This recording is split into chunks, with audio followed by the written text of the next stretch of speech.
Welcome to Money on Tap.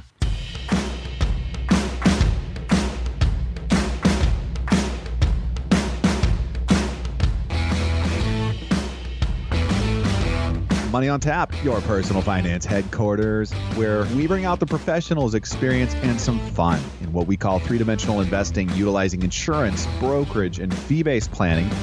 That's what we do on this show. We look at all sides of the issues, and we bring a fully independent planning perspective to the table. Welcome. You're listening to Money on Tap. You can reach us at 855-226-8551 or info@yourmoneyontap.com. Folks, we are glad to have you aboard today. This is going to be one of those hallmark kind of a shows. You definitely want to stick around and make sure that you get all of the information that we have for you today. My name is Seth Krussman, and I'm joined here once again with Dan Mickelon and Ben Brayshaw. How you guys doing today? Doing great, Seth. Good to see you. I'm good, Seth. How are you doing today? Absolutely amazing. Really excited about this show. You guys, it's a busy week. Busy lives doesn't mean that we take a break from doing what we're doing here today. It's an opportunity for us to just focus on some of this very timely information that we have for you today. And that has to do with inflation, folks, protecting yourself and how to invest during inflationary periods, whether it's transitory or what it is. We are in a season of some pretty big changes happening.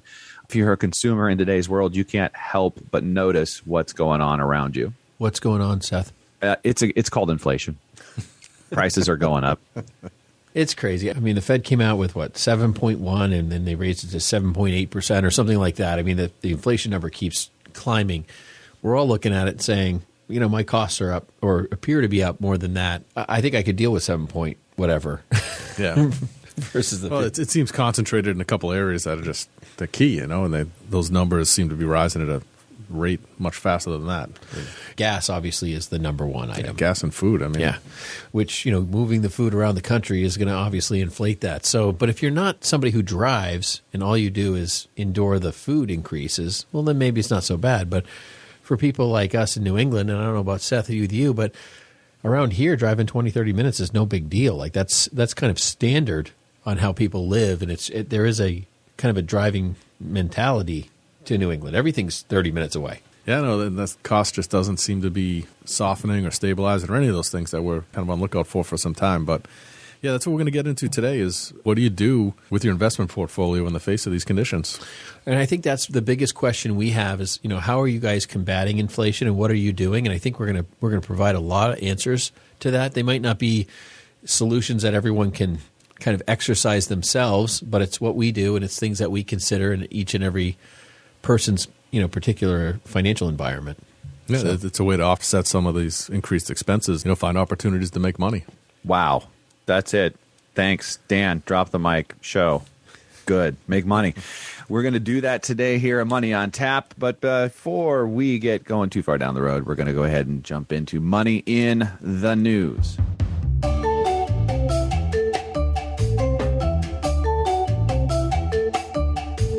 Kate Dorr, thank you so much for helping us to understand a little bit more about making a profit selling your home and some of the tax bombs that could be there for you during that filing season.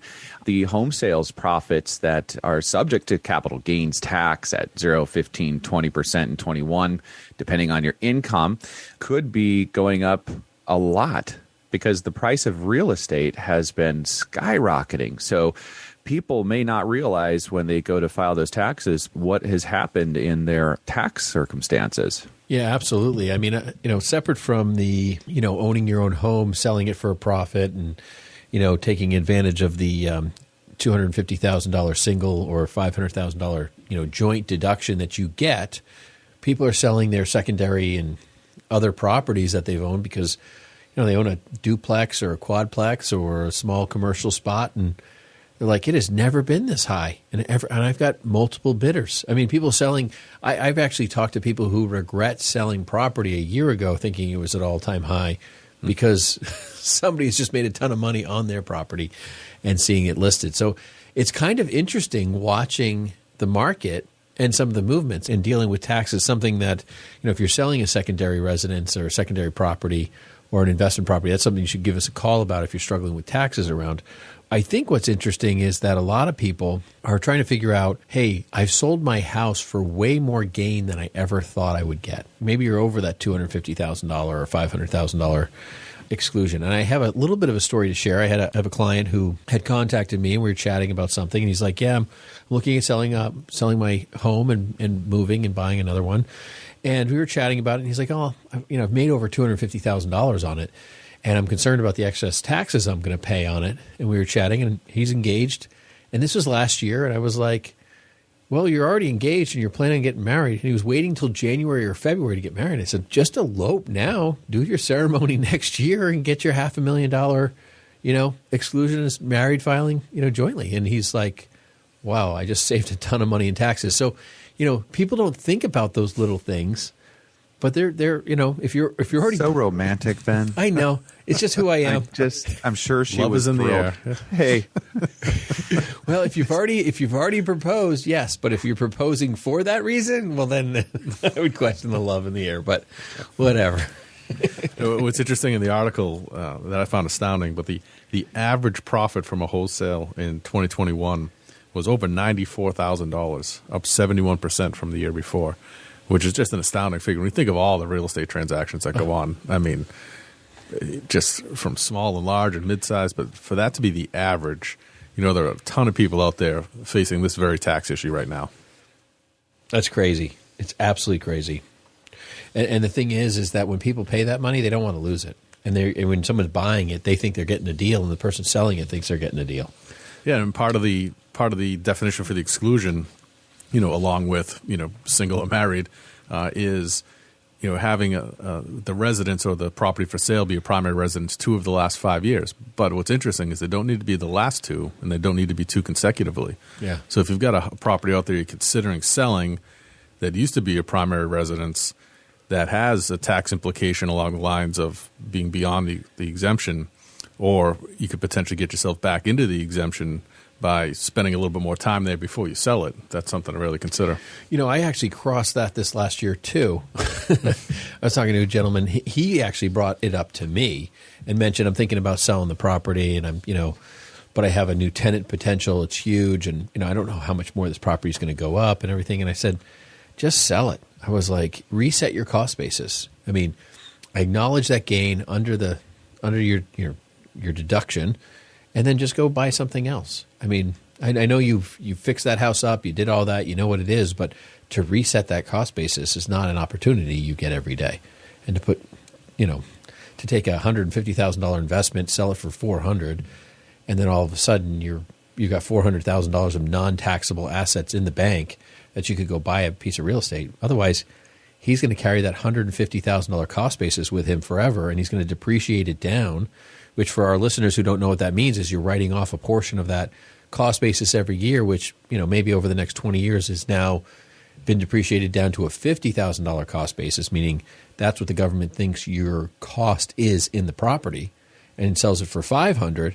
Well, now he's got a $450,000 gain between the $50,000 and the $500 sale. I mean, $500,000 sale. And those are things that people don't think about, is sometimes selling is really the best opportunity to launch yourself forward.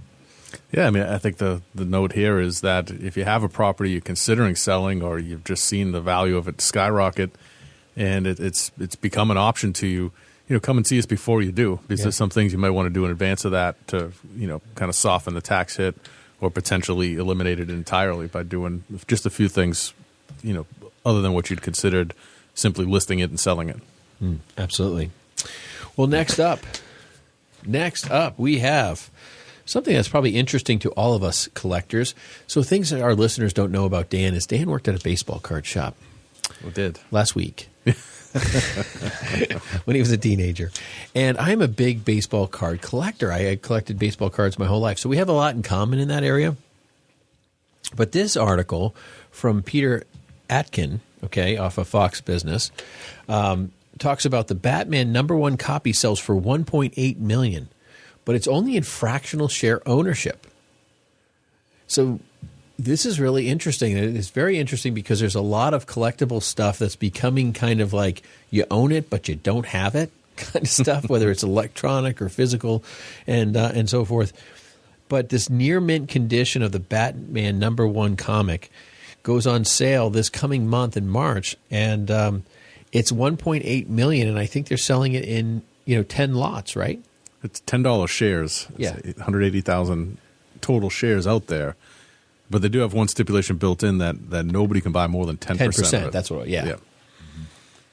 Yeah, so if you were, one of those collectors out there that just looked at one of these things and was thinking, gosh, there's no way I could ever possibly participate in that other than just, watching the news, this could be a great opportunity for you to become, an owner, one of many owners inside of something that you genuinely are passionate about. And it's a kind of a unique opportunity for people that are in this whole deal. And there's, we've talked a lot about like the NFTs and all these other kind of structures out there that are becoming available for investments or ownership. And just neat to see people thinking outside the box of how they can, participate in different kinds of ownership and different kinds of investing. Yeah, and it gets into the idea that that's what's going on here. I mean, they're talking about all sorts of various art treasures. I kind of thought it was a little humorous that they're, the portrait of Jesus Christ is selling for $45.4 million. And if you thought that buying your way into heaven was an opportunity, that seems like a cheap price, I guess. But I'm not in that camp. So, but that is it. I mean, it's just very interesting of all the different pieces of this world that are, they're selling in this capacity because people want to say, I own that.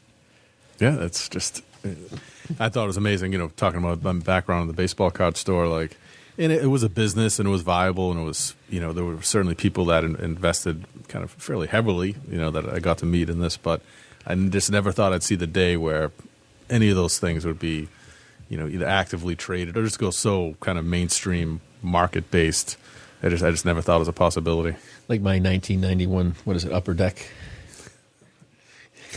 Ken Griffey Jr.? Yes. That's 1989. Is it 89? That's right. It was the first card, though. That was. Got 2 of those. That's probably worth something, yeah. Yeah, I think so. A few $100. Starting an NFT. Okay. Next up. Now, this is interesting. I'm going to pass this over to Seth. Seth, you're up. Yeah. So talking about different structures and things that are becoming popular, one of them that we've seen come to the market has been in the subscription services. If you haven't seen, there's movie subscription services and outside of Netflix and all of those things, of course, there's clothing subscription services where they send you these boxes like once a month and you kind of sign up for these things and it kind of rotates through your closet. This one, however, I think is one that many people have been waiting for a while to see, and that's the subscription service for flights. And you could do up to 24 round trips a year for a monthly rate on the subscription service with Alaska Airlines. Now, this is really interesting because, honestly, this little flight pass, as they call it, starting at $49 a month. Okay, so we're talking like $600 a year, which, I booked tickets recently, and maybe tickets and flights are easy and cheap right now because they're trying to attract flyers and COVID. I get all of that. I get it, but that's really, really cheap. I look at this as like, how many times do you go and you're like, you can't find the flight for the price and the time that you want to do over? You search and you search Google, you go to Southwest, you go to JetBlue, all the different, airlines that don't go through Google. You try them all. And then at the end of the day, you still end up paying top bucks for whatever you're going to do. I can't imagine that this $600 a year is going to make it easy for me to find the flight and the time and the airport that I really want. Well, there's a couple considerations with it that may or may not fit for all of your travel plans. It has to be round trip, same airport, no connection flights. So you literally have to go A to B and B back to A, back and forth. So I know for us, for here in Manchester, as an example, I mean, it's tough to get anywhere directly from here. I get to Boston. Yeah, I mean, yeah, that's it. You get three airports to choose from. But, yeah, no, it's an interesting idea, though, because it will cut down on the wait time. And I used to fly a lot. I mean, I used to do the Boston-Philadelphia loop constantly. So this would have been ideal then. But, I'm not sure how much value I see in it right now. But there's other people out there that travel so regularly that you think that this is going to be some kind of a trend. You think all the airlines are going to catch on to this pretty quick. Yeah, I think the overall side of this is that a lot of people who do travel a lot do move to airports or areas where there's an airport for a direct flight. It's an easy airport. It's and so I get that, and there's definitely some opportunity here. But I think it's an interesting idea.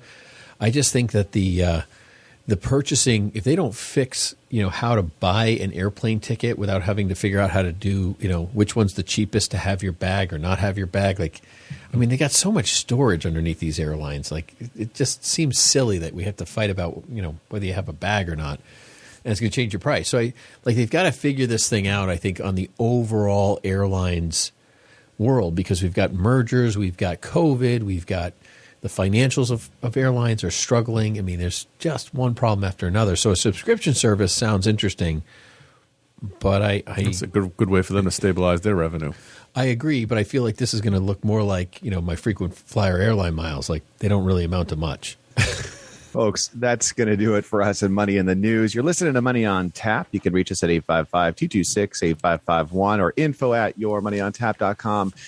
We have an action-packed show for you today as we bring to the table what to do and how to invest during inflation. It's here, folks. We all know it. We all see it. We're living in it every day. But that doesn't necessarily mean that you don't have opportunities to keep moving forward or stay ahead in your investing to offset some of these dollars that are getting pulled out at the gas tank or at the grocery store. You name it. It's all going out the door today. Stick around. Don't go anywhere. We'll be right back. You're listening to Money on Tap.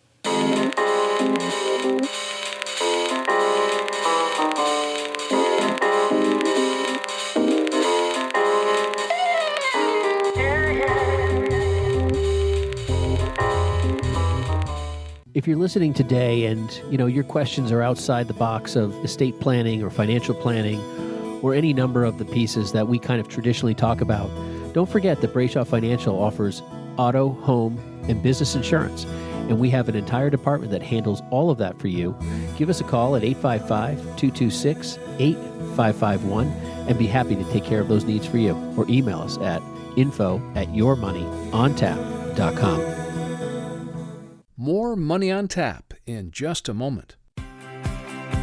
On this Cliff Notes edition of Money on Tap, Seth, Ben, and Dan discuss this recent headline. Mr. Elon Musk offered a Florida teen $5,000 to delete a Twitter account tracking his jet, and it wasn't enough. Thank you, Ramesha Maruf from CNN Business, for bringing us this important headline. Yeah, he actually found this guy on Twitter and actually asked him through the app, can you take this down? It's a security risk. And he was concerned about some nut job tracking him down, following him around the country and taking a pot shot at him. But, it sounded a little silly when I first read it, but, truth be told, that might actually be a risk for him. Yeah, no, I really do. I mean, I really like Elon. But, you think about it, there's people that don't like all sorts of people in all sorts of situations. So some psycho wants to pick him off. Goodness gracious, this technology this guy built, which is really very interesting. It's nice to know that you could build something and get the attention of Elon Musk. In fact, this is part of this negotiation with him. He asked him for an internship. He turned down the $5,000. He went up to $50,000. Elon balked at that, but he said he'd trade it for an internship in the end. Absolutely. Would you want the opportunity versus the cash in hand? Well, this college freshman developed this program, and he's also tracking Bill Gates and Jeff Bezos. And in fact, in the end, this kid actually gave Elon the way to block his own account so that it wouldn't be further tracked. There's a little bit of morals in here, too. He didn't get the negotiation he wanted, but he did give him the solve if he was truly concerned. Thanks for joining us for this Cliff Notes edition of Money on Tap, with great tips from the pros in three-dimensional investing, utilizing insurance, brokerage, and fee-based planning. Now here's more Money on Tap with Ben, Seth, and Dan.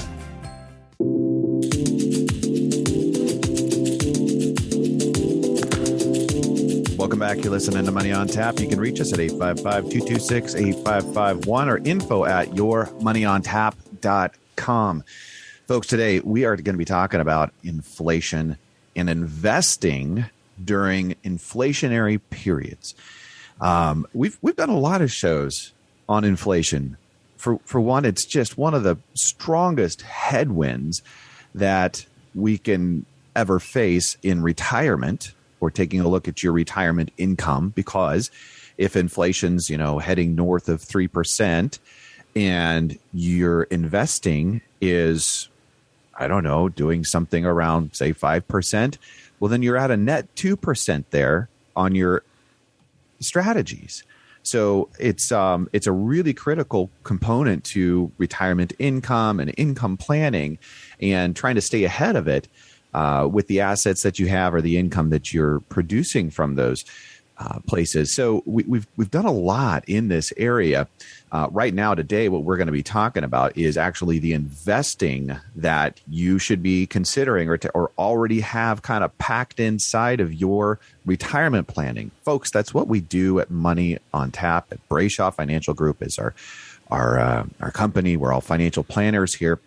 So that's the place that we're coming from today, is to help you understand more about wise investing, your income, your portfolio. And if this is just not a place that you have experience, or you feel like you really need to understand more how to do this, that's what we're here for. And that's why we give you our number and our email address to reach out to us, so that we can come alongside and really put together a plan or structure, or maybe even change some of what you've already got going on, to help make sure that you are having a successful retirement experience and a successful investing experience.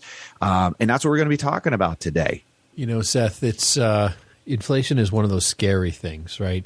And, for people who grew up, living through the 70s, the conversation about inflation is like, it's going to get bad, it's going to get real bad, and then hopefully it will subside again, because that's the experience that they had. But until you've lived, sitting at a gas pump, which I have not. I mean, born in the 70s, but didn't experience it myself, don't remember those days. I think wondering, am I going to be able to get a loaf of bread? Am I going to be able to feed my family with the amount of money I have in my pocket? Is a conversation about starvation, right? And survival. And these are big issues. And I think the concern a lot of people have, myself included, is, basically unleashed, unbridled inflation that could happen for lots of different reasons, which I think we want to talk about today. But, I think we need to talk about how, as we go through those concerns, how do you mitigate your investments to be well positioned for that? Because if your assets are growing with that same inflation properly, and you're not losing out on that, then you're in a better place to combat these issues at this time. Yeah, it doesn't have to be an entirely negative story. I mean, there's little we can do individually to affect, the price of gas or the cost of milk or any of those things that we're unfortunately all going to be dragged through. But in the meantime, as a counterbalance to that, there are things that you can do individually with your portfolio and with your investments that are likely to grow in an inflationary period. So while, the monthly budget may suffer temporarily, your retirement account doesn't have to. Absolutely. So as we kind of jump into this, I think we really want to talk a little bit about some of the history concerns in inflation. The Fed currently is starting to talk about, raising rates about 0.5 point next month. That's been the conversation. That's kind of perceived to be the state of what's expected to happen. I don't think there's very many people out there saying that the Fed is communicating any different. What they actually do next month remains to be seen, obviously. But it is being inferenced that a 0.5 point raise would be something that we would be seeing. That draws a lot of concern from a lot of critics across, the entire gamut about rates and rate hikes and how they're done. Because the last time that a rate hike was done at a 0.5 point, it was catastrophic. It basically cracked our economy in in the 2000s. It was blamed a lot on the dot-com bubble. I mean, all those different things that were kind of happening at the same time. But in reality, the Fed had raised the rates by 1/4 a point for 5 times since that previous June in 1999. And in May of 2020, they raised it 0.5 point, combating inflation. That sent the highest unemployment, all the different things that we had seen at that time, to a screeching halt. It was something that actually then started retreating. It sent us into a hiring freeze, basically nationwide for over a year.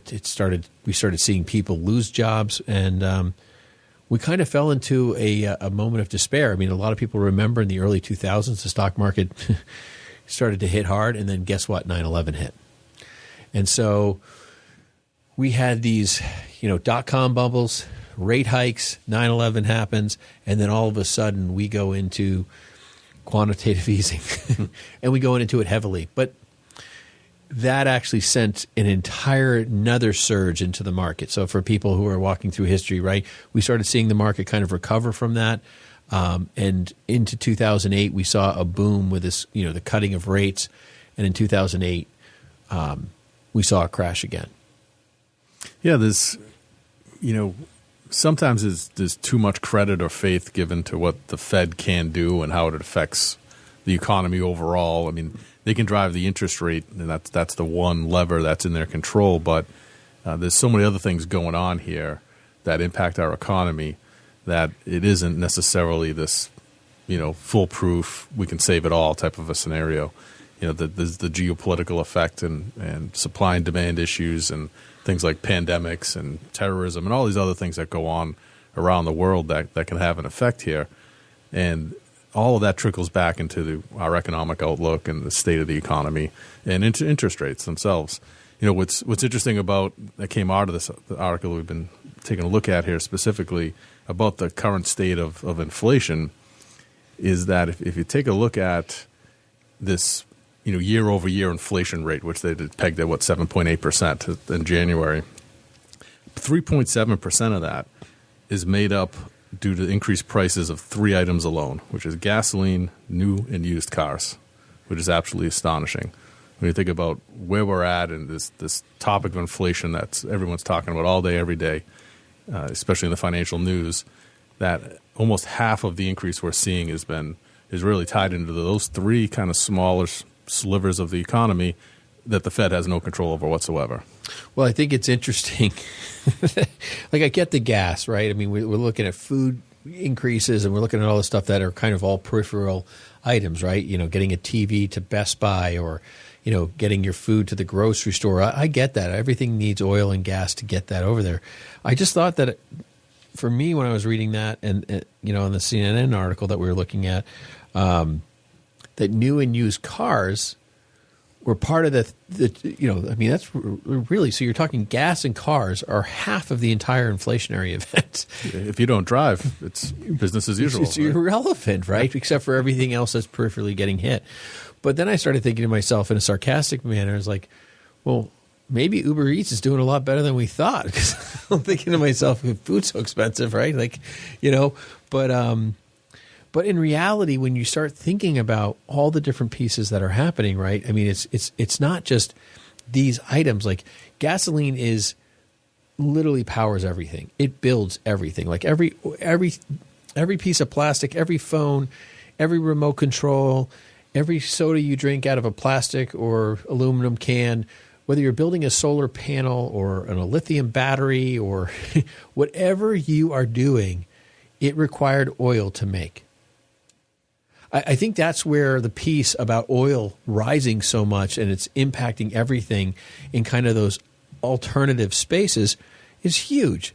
The second thing that I think is really interesting is when we talk about cars, we the three of us, think about semiconductors. I mean, we think about the idea of semiconductors and the need for the thousands of chips that go into these cars individually, and as they become more electronic, and even if they EV cars probably even have more, I would presume, I guess, because they're, that makes sense. I presume that's the case. But you have this. We had this pandemic. We had this shutdown. And semiconductors they're basically sold out for years. I mean, they can't make enough plants. They can't make enough semiconductors. I mean, there's just not enough chips in this world to provide for the demand that we have currently or the demand we're going to have as we continue launching forward this green energy initiative. I mean, think about it. Like, they're talking about tearing down buildings and building new buildings that are energy efficient, which, guess what? All require chips. So, so all these different things. I just really think it's very interesting that it's cars right now, but I really think that, what's the driving issue here? Is it really cars or just the lack of chips? And what else is going to have a chip demand that potentially will be the next item on the rise of inflation? Maybe I'm diving too deep, too much, but thoughts I was having about it as I was thinking through it. Yeah, so one of the concerns that we have around this, generally speaking, just in today's environment, if you were to take a look at rates and how does it work, what is the Fed trying to do? Fed's trying to raise rates. Now they're, instead of 0.25%, they're proposing 0.5%. Historically, this just doesn't happen. The most recent history that we've been talking about is that 2000 time period. What happened through that period when they did these things? We went through a really tough time in our economy, and there was lots of other factors going on there. We're in a place that's unique to us today, coming out of a pandemic, having already, done a lot in terms of our economy and pumping an infusion of cash into this economy has a significant effect. Did you see that cars and gas was going to be the outcome to, the inflation rate being what it was today, or the primary driver there? I sold a used car, and I was like, my daughter was like, "Dad, this is what you need to put it on. That's what it's all selling for." I go, that seems wrong. I'm just chuckling to myself thinking about like one of the first pandemic shows we did when the stimulus first hit was some small business guy went out and bought a couple Lamborghinis or something like that. I'm like, well, started it all. That's where it all broke right there. Yeah, yeah, I do remember that article. That was funny. This has been the primary lever that the Fed has had to try to curb inflation, is to raise that rate. So it makes sense that they're like, hey, we're a little behind the curve here. We need to get somewhere with curbing this inflation. So they're going to go ahead and try to step that up a half a percent there.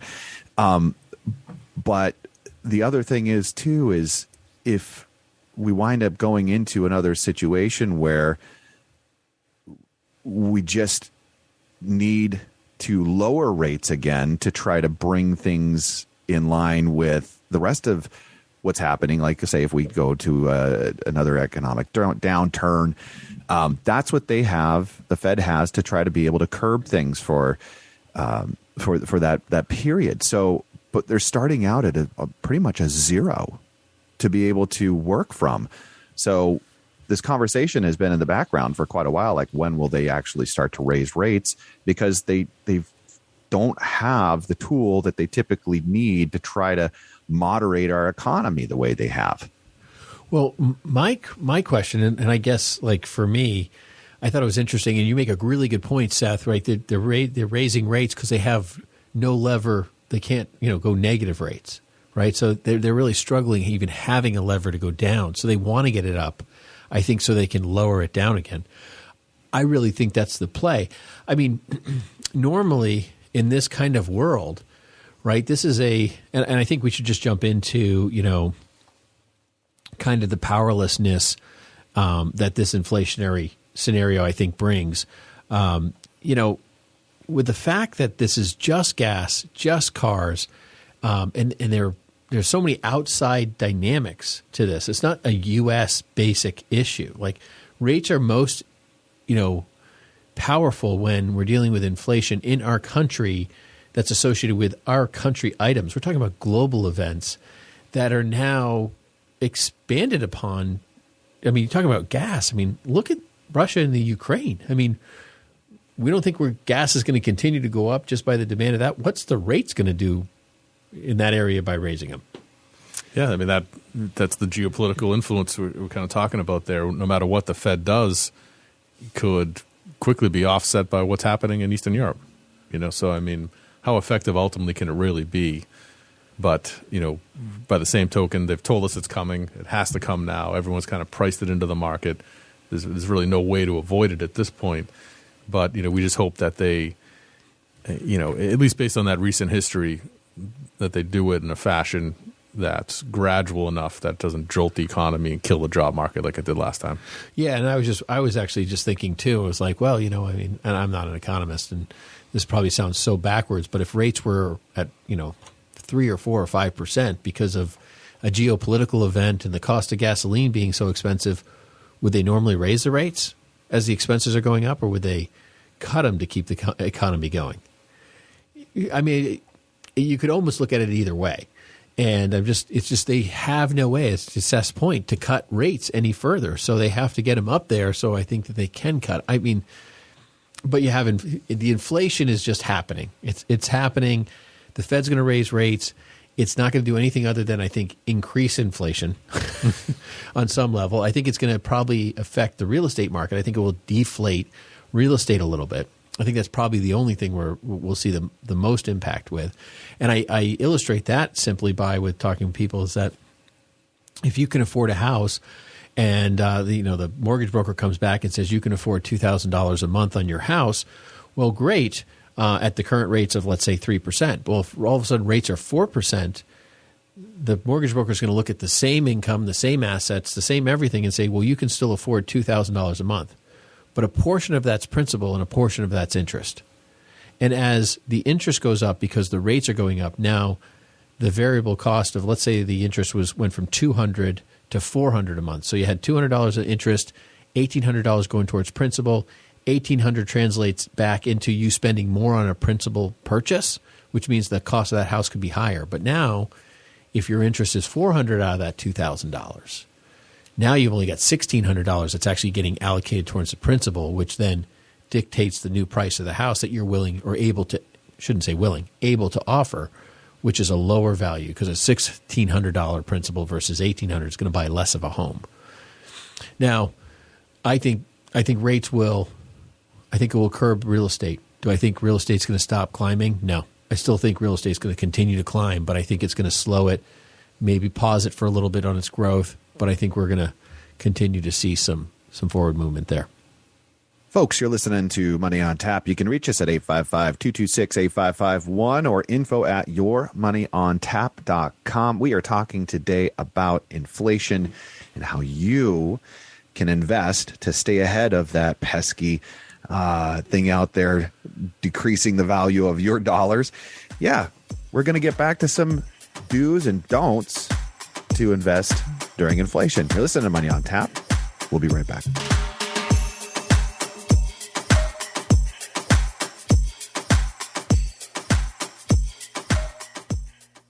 Folks, we have a lot of fun doing this show, Money on Tap, and Ben and I have been financial planners for years and years, and our goal here with you is to bring you into the room, have the conversations that we have. We think these are critical conversations for you, but we understand this is a limited space.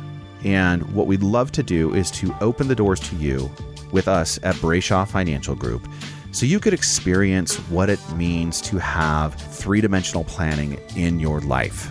Let's take a look at all sides of your situation, your scenario, and see how we can put together the best plan possible, taking into account your risk. How much can you have in the market? How much do we need to have set aside and doing different things for your life? That's what we do as planners, how we engage with you, and we welcome you to do that with us. You can reach us at 855-226-8551 or info@yourmoneyontap.com. Now, if you have $250,000 that are investable assets today, our planning is free to you. We want you to have the playbook to have a successful experience in retirement. Give us a call, 855-226-8551 or info@yourmoneyontap.com. Ben and I welcome you to Brayshaw Financial for complete wealth management. Now back to Money on Tap with Ben, Seth, and Dan.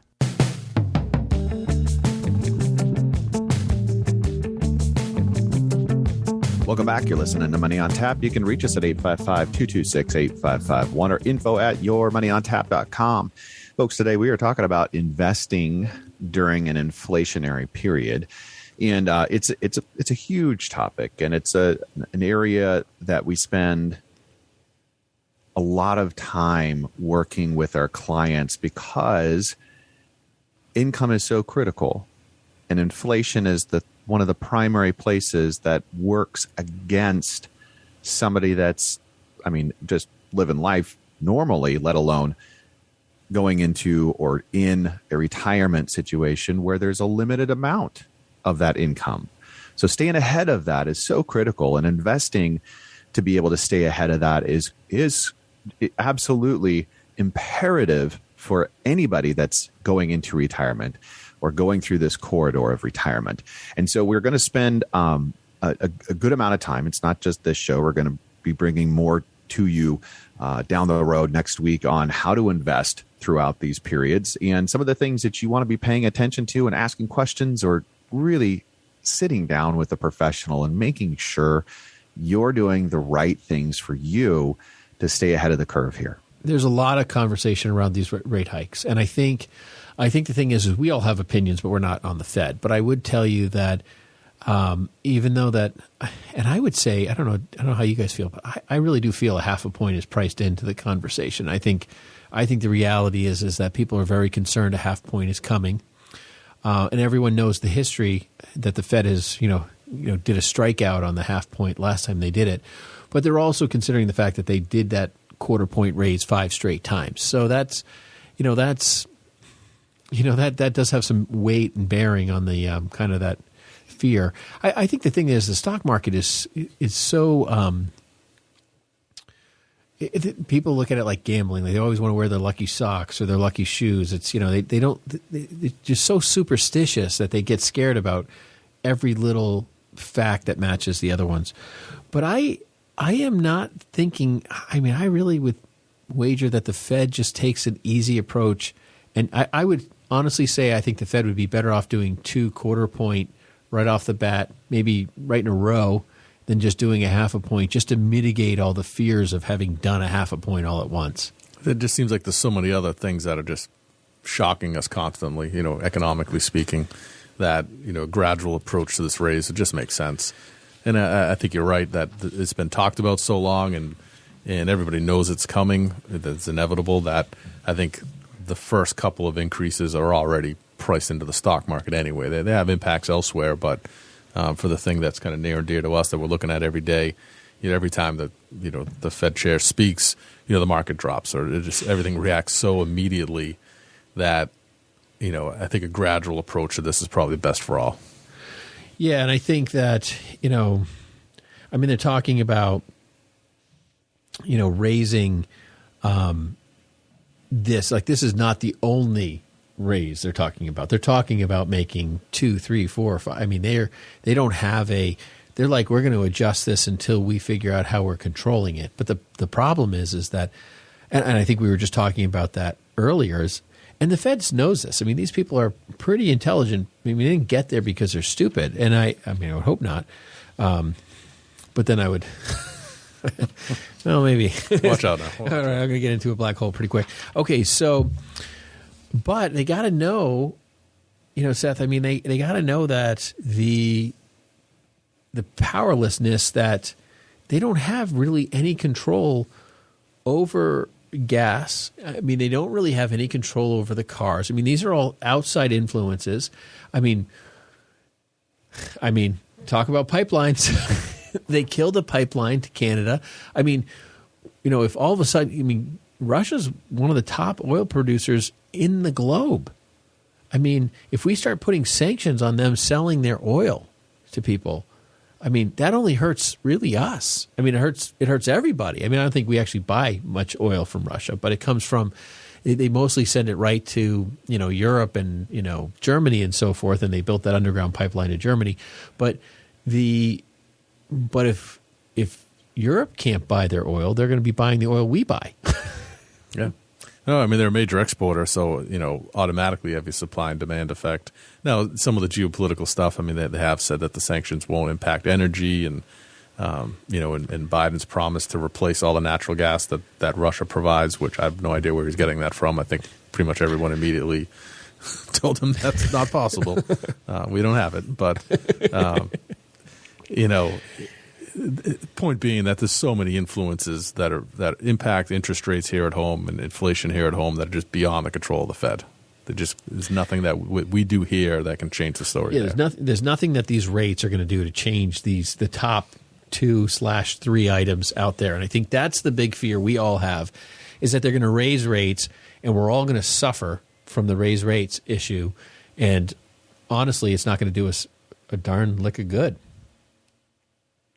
Yeah, that coupled with the concern that really historically the raising rates has just cut a lot of jobs in sectors that are not necessarily, influenced by these rate changes. The construction, and I mean that could be a home consideration, or that rate in consideration. But there's just so many jobs out there that get affected by the raising of the rates that are not necessarily an intended consequence by them, right? Yeah, and then I think also, I've heard some conversation about some of these, technology companies building, semiconductor plants here in the U.S. because the demand's so high that they can actually make them in an affordable scenario because of the increased cost. But if you raise rates, it makes it even more difficult to build those facilities. Yeah. So what are some of the places that we would say, hey, let's go here. Let's do this. And I think you really touched on it there, Ben, as far as one of the historically one of the best places in inflationary periods to go is into that oil and gas sector. Yeah. It has been really one of the biggest performers recently as well as historically when taking a look at raising rate environments. Yeah, the energy is definitely the number one performing in almost every capacity, whether you're looking at an ETF or a specific asset class. It is the one where the ball gets knocked out of the park on most of these things. So that's an easy one, and the list is long. We've got our next show we're gonna continue into part 2 here of listing the 8 investment strategies that we use in a inflationary environment that has low rates because as things change and as things move, it changes the way you're going to invest. I mean, if rates were higher and we were looking at an inflationary environment, it might still change some of the direction you might go. And I think that's kind of one of the things that people do. I will say, and we've been talking about this on the show for the last couple of years, we've been extremely heavy in energy in our investments, and we've been fortunate in that area. I'm still long energy. I still think energy is a suitable methodology if it's risk appropriate for you. But the inflationary factors, even add more validity to why energy, has some room to run here. Yeah, and that ties into one of the points that we're going to get into a little bit more specifically in the next show. But that high yield stock portfolio is another tool to combat high inflation. Let your investments pay you while you're spending more at the pump and at other places. And that's another tie back into the energy sector where it's been some of the best dividend producing stocks happen to be. Yeah, and I think even in our high yield all stock portfolios, 25 stocks. I mean, we have a sizable portion in energy, right there. We're also in financials and a number of different other sectors, all strong opportunities. The thing about energy is that I think there's a couple of alternative areas that impact energy. So I just want to list off kind of the things that go through my mind when I think about energy. I think about just the general demand year over year over year, even without COVID, just taking COVID out of that one particular year where we shut everything down. The use of oil has increased year over year. Even with the increase of alternative energies, we're still using more oil. Between talk about an iPad, an iPhone, a computer, or this or that. I mean, just the demand for energy has just grown rapidly, and oil being the crux of that. But the growth of oil, I think you also have, the fight of oil against the Biden administration. I mean, Biden They're just fighting it. And, whether it's the pipeline or all the different infrastructure pieces that they've killed, I mean, those things are causing oil to rise as well. I mean, the cost of oil is being impacted there. Then we've got Russia, right? We've got Russia and the Ukraine. I mean, that's going to impact oil. I mean, these things are impacting it. And then you have, all of the, alternative energy development we're talking about, which, I'm all for. I mean, I'm all for solar. I mean, I was just looking at a solar watch. I was like, oh, there's a lot of opportunity around solar. I've looked at solar roofing materials for my home. I'm very interested in all of these alternatives, but the oil it takes to produce those, I don't think people understand that. If we use 100 barrels a year in this country, we're going to use 600 or 800 barrels a year just building the green energy plan they're talking about per year. 5, 6, 7 times more oil usage just to build out those items. So again, another demand for oil that's just going to drive that consumption issue up, which is obviously the more demand, the higher the price. So I think there's a lot of arguments around energy and oil that's really pretty much the next 10, 15, 20 years of our entire society of trying to figure out how to go green, even in a successful way. How do you do it? How do you go green and not have a larger carbon footprint in the process? And it's not a conversation that many people are really having, of course, because, nobody's figured it out. And nobody wants to push the button over here in this direction to say, don't do that, because, anyways, it's not a good look, right? Yeah, nobody wants to be the guy who said, don't make all those solar panels because you're going to spend all that oil. Right? I mean, that's a real issue. Like, people don't. I mean, it is like the chicken and the egg. Well, which one's going to cause more harm? And I just honestly think that our hearts, our desires, our want to be there is all there, but I don't think the technology is really there yet. If all of a sudden the technology advances tenfold, and you need to build 1/10 the amount of solar panels to accomplish the same thing you can do today, well, then you've reduced the amount of oil consumption potentially. Yeah. A couple of the places that come up in conversation a lot as far as, what not to do.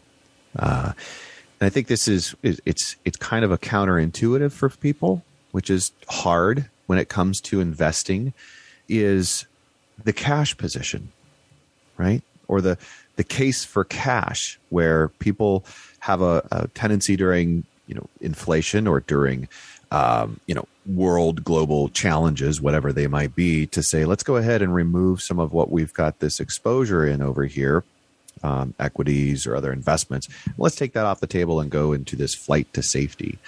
And the primary places where people do that is cash and bonds. And then I would say like certificates of deposit are another place. And we've had several shows about this, these areas. We've talked a lot about bonds and what is the challenge right now in this bond world with a low interest rate environment. Bonds aren't really getting us what they used to for the retirement portfolios. And what they might provide is some stability still for your portfolio, but what it more than likely is going to be really challenged to do in the typical bond world is to hedge, right? To create that offset for the inflation that's happening behind the scenes, because it's still a net negative in terms of your investments. Even though it might be less fluctuation, there's still this net negative happening in terms of your investments. Same thing goes for CDs. Same things goes for cash. So we're going to be talking a lot more about the places where you can be strategic and really putting your investment dollars to work for you, and kind of staying, I think, outside of the typical traps that investors get into, that mindset that investors can get into, which will be ultimately can limit their ability to retire successfully. Folks, you're listening to Money on Tap. You can reach us at 855-226-8551 or info@yourmoneyontap.com. We have been talking about investing during inflation. And you know what? This is going to be part one for us. We're going to have a whole lot more to bring to the table here in this next segment of investing during inflation. We hope you're having a great week. We can't wait to talk to you. And I can't wait to bring more solutions to the table for you and investing during inflationary periods. Listen to Money on Tap. Make it a great week. The views expressed are not necessarily the opinion of this radio station and should not be construed directly or indirectly as an offer to buy or sell any securities mentioned herein. Investing is subject to risks, including loss of principal invested. No strategy, product, material, or tool mentioned can assure a profit nor protect against loss. Please note that individual situations can vary. Therefore, the information, products, materials, or tools mentioned should be relied upon when coordinated with individual professional advice. Past performance is not a guarantee of future results. This show may be subsidized in whole or in part by a product sponsor or issuer. Securities and advisory services offered through SagePoint Financial Incorporated, member FINRA SIPC, and a registered investment advisor. All other services offered through Brayshaw Financial Group LLC are independent of SagePoint Financial. SagePoint Financial and Brayshaw Financial Group do not provide tax or legal advice. Main office is located at 116 South River Road, Bedford, New Hampshire, 03110, and can be reached at toll-free 855-226-8551.